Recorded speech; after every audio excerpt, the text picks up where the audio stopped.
दिल्ली शराब घोटाला आम आदमी पार्टी की मुसीबत बनता दिख रहा है। सीबीआई की अति सक्रियता के बाद बीजेपी और आप आमने सामने आ गए हैं। कांग्रेस को भी दिल्ली में अपनी खोई जमीन वापस पाने का मौका दिख रहा है। ऐसे में उसने भी आपको कट्टर बेईमान पार्टी बताते हुए घेर लिया है। इन सबके बीच दिल्ली के डिप्टी सीएम ने ऐसा दावा किया कि जिससे उनकी पार्टी ही खिड़ती दिख रही है। दिल्ली सरकार के मंत्री सत्येंद्र जैन पहले से ही जेल में हैं और जल्दी ही डिप्टी सीएम मनीष सिसोदिया भी जेल पहुंच सकते हैं और इसका दावा खुद सिसोदिया ने ही किया है। शुक्रवार को सिसोदिया के आवास सहित करीब 21 जगह सीबीआई ने छापेमारी की थी। दावा किया जा रहा है कि सीबीआई के हाथ अहम सबूत लगे हैं।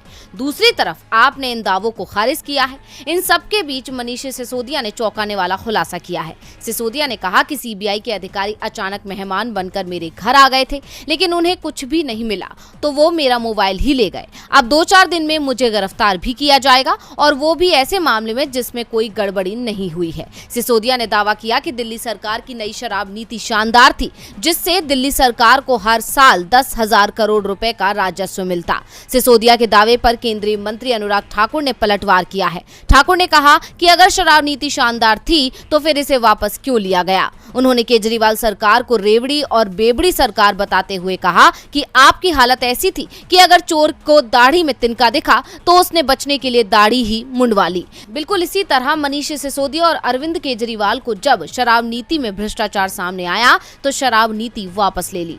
आप सीबीआई पर आरोप लगा रही है, लेकिन इस बात का जवाब नहीं दे रही कि ब्लैक लिस्टेड कंपनियों को ठेका किसके कहने पर दिया गया।